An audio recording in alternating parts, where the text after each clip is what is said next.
Hello and welcome to The Soul of Business with Blaine Bartlett. I am your host, Blaine Bartlett.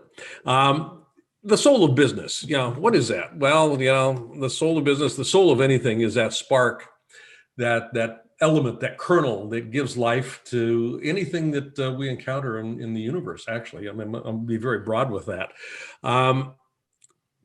And the way that we keep connected to the soul of business is through conversation, through being able to hear that voice. And I'm speaking here personally about just kind of, the voice inside me. Are things quiet enough in my world that I can hear that voice? Because the soul wants to express itself. The soul wants to grow. And that's true for a business as well. And far too often, what I find in my consulting and coaching work is that leaders have sold their souls. And I mean, literally sold the soul of their business in pursuit of a business objective. And that is a slippery slope that we start having a lot of difficulty recovering from. So I mentioned all of that as a preamble here because my guest today, Mike Acker, okay, let me start that again. It's Acker, right? Mm-hmm. Yeah. Yeah. Okay. No, I was going to say acres. Yeah, it's okay. Okay. So my guest today, Mike Acker, is I've gotten to know, well, how do I say this? I've gotten to know Mike very interestingly over the course of about 3 or 4 false starts as we were trying to get this program set up here and this episode set up. And that's really been fortuitous because Leonard Cohen once wrote a song, one of the lyrical pieces that highlighted that the light comes through the cracks in things. And I think that's been a very fortuitous occurrence here in terms of my relationship with Mike, because in the cracks that have appeared as we tried to get this episode set up, I've gotten to know him. And one of the things that I've gotten to know about this man is that he is absolutely stellar when it comes to communication. Now, that's part of his bio, and that's part of what we'll talk about here. But more than that, I mean, he's written a book about that, Speak with No Fear. But the book itself is only an expression of who Mike is. And when we're talking about the soul of business, his background, he comes from a missionary background, and his personal genealogy is actually quite interesting. So we'll get into that a little bit here as we go forward as well. So Mike, I want to welcome you to the show. Hey, thanks so much, Blaine. Great to be here with you. Looking forward to sharing with your audience and adding some value to them today in terms of communication, and also just bringing more soul into whatever they do, whether it's business, organizational leadership, family life, or personal life. Great. Well, I'm in my long rambling introduction here, I mentioned your book, Speak with No Fear. One of the things that I'm intrigued with is how you got to this. How did you end up writing a book called Speak with No Fear? And I recognize that public speaking is, it's actually ahead of dying on the list of things that people don't look forward to in life. But what compelled you to write this particular book? Because you've got 4 books out. Right. There's a message inside every single one of us, a recurring theme, something typically that we've lived through and something that people come to us about. So personally, I went through a journey of having to conquer all kinds of fears in life. So speaking was one of them. Leadership was another one of them. There's been other areas I've had to overcome that fear. So it's something I had learned, something I had to learn to deal with. And then as I learned how to deal with it, and as I got better in my own communication, and then as I started coaching people, it was one of those areas that people came to me for. They once again would ask me, Mike, how do I get up in front of people and not feel nervous? How do I go out there and do what you're doing? How do I speak up in meetings? And so this recurring question that came up, I turned into a coaching program, and eventually I was talking with one person, and she said she had written a book about an area that was her life was about, and really challenged me. And so I took that challenge and took this message I had lived through and the message I shared with others and put it on a piece of paper. And it's been really cool to see Honestly, it's been a journey more fascinating than I would have thought. I wrote it a little bit over a year ago, about a year and a half ago now. And when I published it, I thought, this would be great if it helps, a few hundred people, and it'll be good for my clients and such. But then it got picked up again and again by different places, including Forbes.com and other places, with over 350 reviews now, mostly positive. There are some people who have said it's the worst book ever, but mostly positive. But the really cool is when someone reaches out to me from the book, like yesterday, sets up a call with me. And this has happened in the Middle East, in China, in Africa, and in Europe, and all across the United States. And people talk about how much of an impact it made on their life. And that's just amazing. Amazing to know that you did something that helped someone, maybe just for a day, or maybe for a year, or maybe for a lifetime. So the journey, really, it's a message I've lived, and it's a message I share again and again with others. Well, as a speaking coach, and that's essentially what, from a professional perspective, what you are primarily engaged with, that soul. How do you bring more and more and more and more of that to bear here? So the book would make sense in that regard. Right. How do you? Well, from a leadership perspective, I'll just kind of put this in that context, because one of the books that you've also written is Leading Without Fear. Right. I've got an answer to this question, but I'm going to ask it of you to see where we can kind of go with this. But what's the linkage that you see between speaking with no fear and leading, whether you have fear or not as a leader, but speaking with no fear and leading? Yeah, really, communication and leadership go hand in hand. I mean, you can't do one without the other. A leader needs to communicate to their teams, to their audience, to their clientele, to the public about what they're trying to get across. I mean, you can't be a leader and not communicate. And some of the CEOs that I've worked with over the last year and a half of just really focusing in on this, they've reached this pinnacle of success. There's several that have really reached this really high coveted level of multinational leadership in these mega organizations. And they've come by to me and said, Mike, I've gotten here through my hard work and my just audacity to go for it. But I've realized that I've left behind a lot, which is amazing because these are huge companies, simply because I fear communication, or I feel reserved in communication, and I know that communication will get me through the next barrier. Now, these are these high level performers, and you've seen this in some of the major communications around the world. One of the reasons why Steve Jobs was able to build Apple into this mega corporation that it is today is through his communication. Yeah, he had leadership. Yeah, he had ideas. Yeah, he was an artist. I've read the bio. Yes, he had all that. But also what he had was his communication. And if you're a leader or you're a high performer and your communication does not match up or exceed your ability to lead and get things done, then you will reach a barrier. Likewise, if you're a communicator but don't have leadership, then you will reach a lid on what you can get across. You will become a high achiever, but you'll never multiply yourself. Yeah. So we see this really happens in movies, right? Where an actor who not only can act or communicate his emotions and the lines, but can also do more, and he can lead. Those people turn into ones that start producing companies. And those who don't have that leadership bone, they might turn into the top of their generation, but they're going to get capped in terms of outcome and their income in other areas because they can't lead others and reproduce themselves in others. Right. Yeah. It's interesting. Virginia Satir had I think one of the best definitions of communication I've ever come across. And she said, it's simply the ways, plural, the ways that people work out common meaning with one another. And using that as kind of a framing.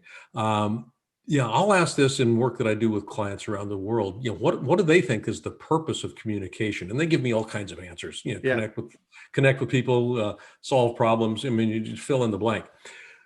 And what I've come to realize is that you can take anything that they say and put it in one big bucket. That bucket is called results. The purpose of any communication is to produce a specific result, whether it's connect or solve a problem or whatever it might be, but it's Yeah. this, to have that specific result. The purpose of leadership is exactly the same, to produce a result. That's good. So, when you kind of parse it in that way, communication and leadership essentially are, as you were saying, exactly the same thing. And my effectiveness as a leader will fundamentally come down to my effectiveness as a communicator. And Yeah. what's interesting to me about that is most people, in my experience, and I've been doing this work for over 40 years now. My experience with people is that they are accidental communicators. Sure. They learn just enough to get by. They got syntax, they got language, they've got vocabulary, they've got grammar. They may be able to write a cogent and coherent sentence. But in terms of mastery of the process, working out common meaning, that's a trick. That's hard work, working out common meaning, especially, and this is, I was struck by what you were talking about, these folks that have reached the pinnacle of their careers in some large organizations. And I've worked with a ton of those folks. How do you work out common meaning when you're speaking a language that isn't native to most of the staff, that you've got different constituencies that have gender orientations, you've got ethnic, you've got, all kinds of different objectives and mindsets. How do you work out common meaning in that kind of a universe? It's bloody difficult. It's really difficult. It's so interesting because the whole concept, the whole enterprise that you have here is the soul of the business, and that there's a soul of the business, right? Well, also there's a soul of the communicator. And so much what I try to work on with people before just diving into some skills or how to not ramble, which a lot of people come and like, how do I stop rambling? How do I get more concise? And how do I communicate and deliver better? Great, all great questions. We can work on all of that. I'm working on my 5th book, which is going to be dealing with a lot of that aspect, this framework for confidence. But it even starts before that with who you are as a communicator, your identity as a speaker, your soul as a speaker, and who you are comes across in what you say.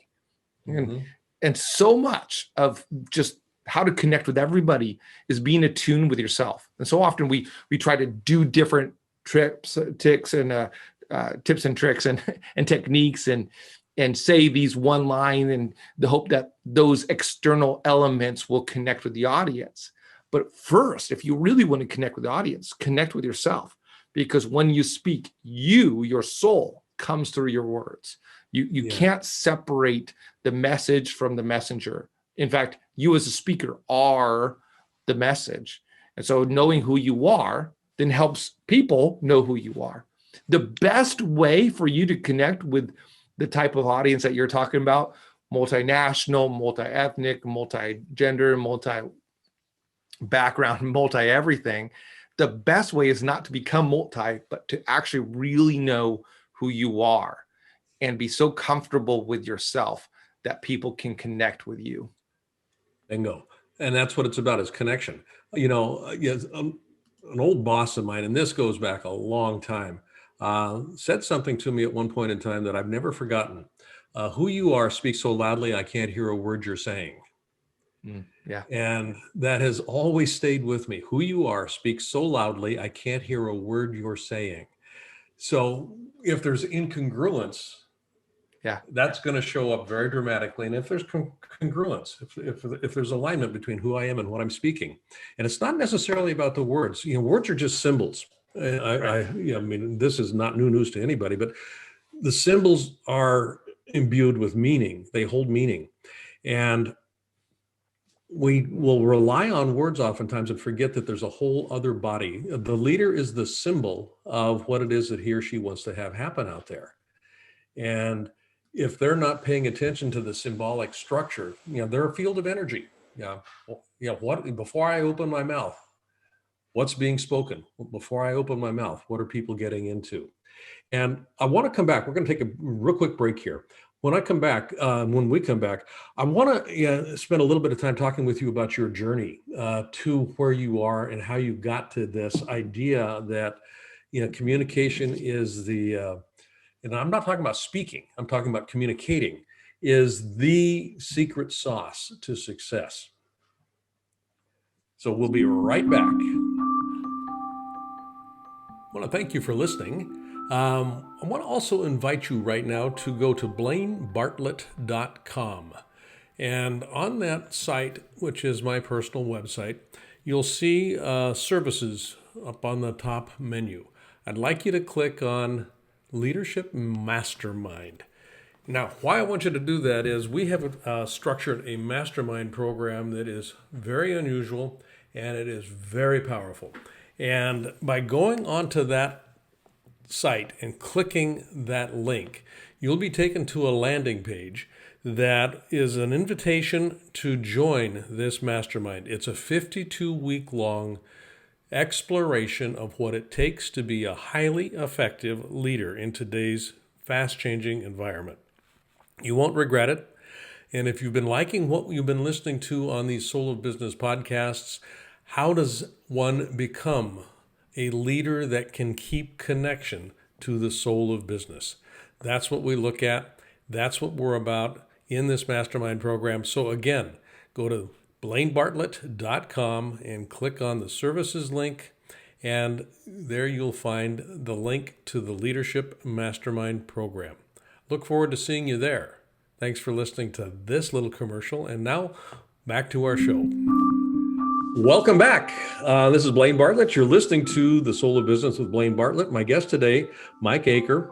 And before we left, we were talking about leaders as symbols of what it is that they want to have happen in the world. And Mike was talking about, it's an inside out process. You got to know yourself, and this is in the context of the soul of business. So Mike, you've got an interesting story that I think would be really worth sharing here because it informs a lot of what you do today and how you do what you do today. So I'm going to just kind of open that up a little bit here and let you kind of speak into that void that I just created. Absolutely. Absolutely. So my dad was a drug smuggler, and we're talking planes and boats and all of that kind of way of doing it. And he learned Spanish, so he could go down to Central America and South America and cut out the middleman, learned how to plane or fly planes so he could do the same thing. Met my mom was a very self-interested new ager. So she would have described herself as a white witch, interested in transcendental meditation and astral projection and all those kind of things. So they met, fell in love. My mom started journeying with my dad on all his drug smuggling adventures. He's got quite the stories. And then when I was around 3 years old, they had a radical conversion from agnosticism and New Age to Christianity, and a very involved way of being Christian. So not just a church tending a Christian, not a political Christian, but very much what is this Jesus and what does he do? And they saw his acts of compassion and they went out to do that in the world. So they raised us doing that. So we went to the streets of Seattle. I'm like 5 years old, streets of Seattle. We're handing out soup. We were involved in some HIV care early on. It took us to China and Philippines and Hong Kong, a whole bunch of places. And we did some international relief and then really raised us to live this life of outward focus, that we're not here for ourselves. This isn't about us getting rich. It's not about us having adventures. It's not us about just whatever we want. It's really about the people around us and how to serve. And even as you said, so much of that upbringing comes across in what I do now. It's true. One of the principles in my book, Speak with No Fear, says it's not about you.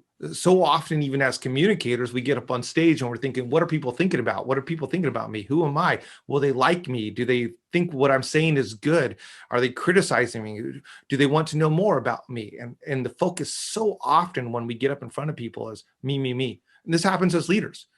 I want to make more money. I want to advance. I want to build my platform. This happens in so many areas of life that we think about ourselves. And from an early age, my parents taught us to resist just thinking about ourselves. And so we went down to Mexico when I was 11 years old, just turning 11. And we fed the poor in the outskirts in the area that is known for the Sinaloa cartel now. We were involved there. A lot of the the people that were out of school, we were able to help get back into school programs. So obviously, so much of that became part of my story of how can I then emulate what they do, whether it's in my leadership, whether it's my career choices, whether it's my speaking, my coaching. How can I not make it about myself? How can I use my story and use it for the good of others? There's Perfect. obviously so much more to go into. There is, and I recognize there's more, and we've talked about it. But just that thread, I like the way that you actually kind of wove the idea here of moving the transformation from an inward, me focus, an egoistic me focus, to one that's in service of life. And when we think about the soul of business, when we think about leaders being effective, for me, the purpose of business, and if listeners of the show have heard me say this before, the purpose of business is not to make a profit. And if you think that's the purpose of business, you're listening to the wrong show. The purpose of, you need to have a profit if you're going to be around, but that's not the purpose. Right. The purpose of business is to uplift the experience of being alive on this planet. Whether you're a rock, a tree, or a human being, the purpose of business is to uplift the life of anything on this planet. And if you're doing that well, you're going to be making money. And that's another focus. I was struck, I came across this quote from Pope Francis. Rivers don't drink their own water. Trees don't eat their own fruit. The sun doesn't shine on itself. The flowers don't spread their fragrance for themselves. Living for others is a rule of nature. Yeah. And that, when you're on a platform speaking, to your point, if I'm thinking about me, I'm missing the opportunity to impact in the way that I can impact, because my soul is being blocked at that point in time. My soul is being blocked by my ego. Yeah. And when you're talking, I'm very struck by the title here, Speak with No Fear.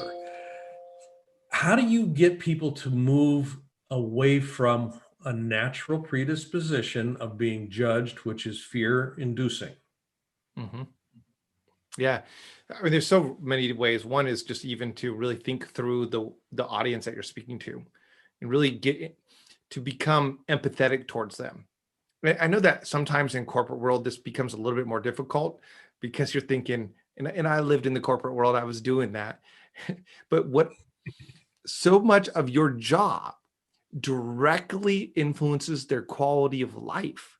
So if your report can be helpful to them, if your presentation can be instructive towards them, if your team meeting cannot waste time, that's improving their quality of life. We work 40 to 60 hours a week in the corporate world, if not more sometimes. That's more time at work than any place else. So in the time that you're taking up their space communicating, if you can think through, not how does this reflect on me, but how does this add value to others? So one way to simply reduce fear is really becoming empathetic towards the people you're speaking to. One of the strategies is it's not about you. And that's one of the ways to act on that strategy. Another way to act on that strategy is to get to know the people that you're speaking to. Now, sometimes you already know them very well, but what I encourage people to do, and several of the CEOs I work with, they used to just come in right on the dot or right before or right after and do a flyby. Here it is. This is what you need to know, and let's go. Because they're action oriented, right? These are people who have done incredible things, men and women who have reached incredible heights of success. And so I've encouraged them, can you just slow it down?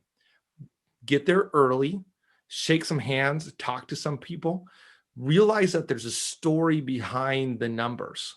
Realize that the people in your room right there, even in this moment, even in the work of the business life, I know you might go play golf with them later, but just pause right there and take some time to interact with that person.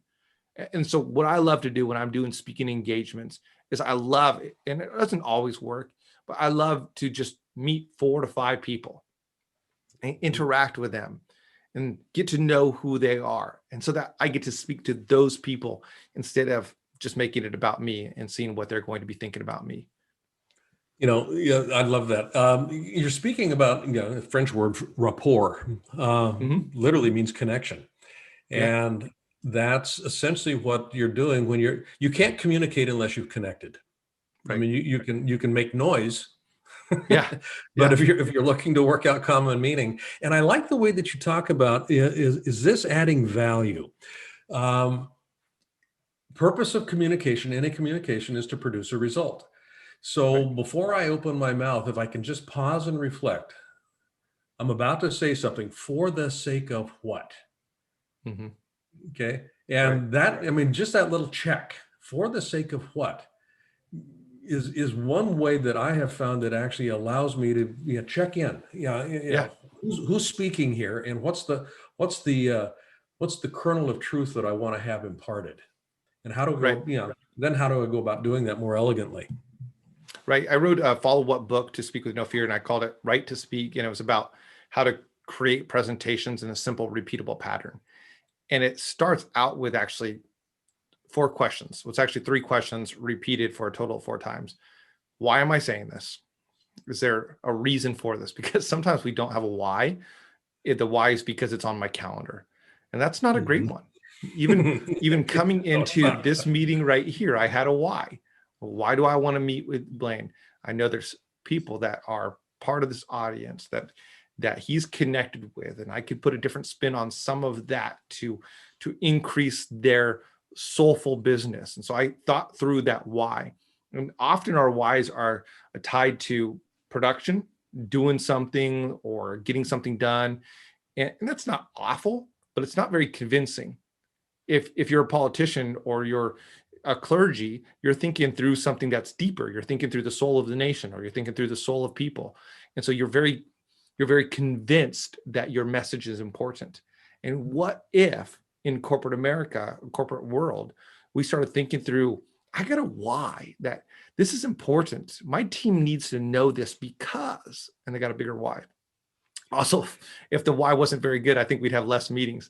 But then it goes into what do I want to get across? And then the third one is who am I speaking to? And really diving into who is it? And so you and I talked about who are your audience members when we originally talked, and thinking through, okay, if I'm connecting to this group of people, how do I say what I'm going to say? And it might be different than if I was speaking to a different group of people, or it would be different.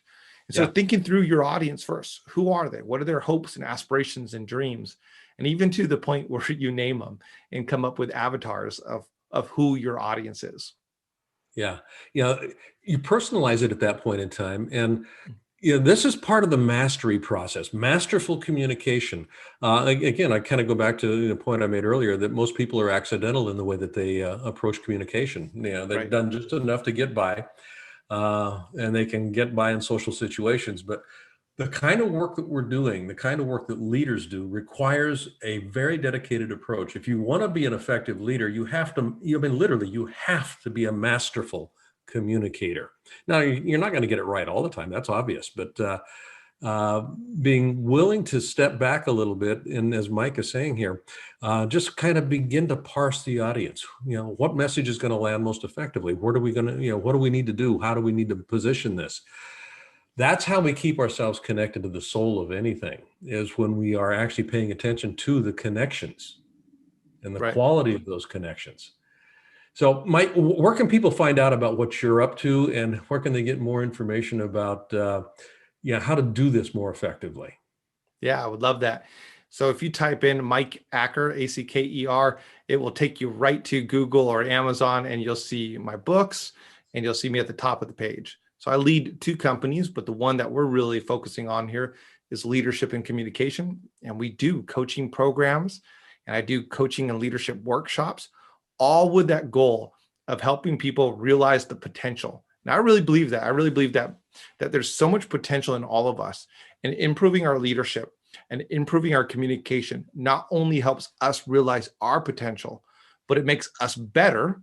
So it helps people realize their potential. When we get better with the goal of making others better, it's a win-win situation. Beautiful. Okay. My guest today has been Mike Acker. Mike, I want to thank you so much. And again, the background story on this, we've been kind of wrestling with time constraints and all kinds of other stuff here to get ourselves together. And I'm just delighted that we were able to put this together. You have brought a ton to the show, and I really appreciate it. Thank you. Thank you so much, Blaine. Great being on the show with you. Thank you. You're listening to The Soul of Business with Blaine Bartlett. And again, I am your host, Blaine Bartlett. You can find out more about what I'm up to at blainebartlett.com. And I'm going to invite you just to go to that site. You can pick up a free ebook there, tapping into the soul of business. And all you need to do is just leave your name and an email address, and we will send you a copy of that book. And I think you're going to enjoy kind of discovering what it means to tap into the soul of business.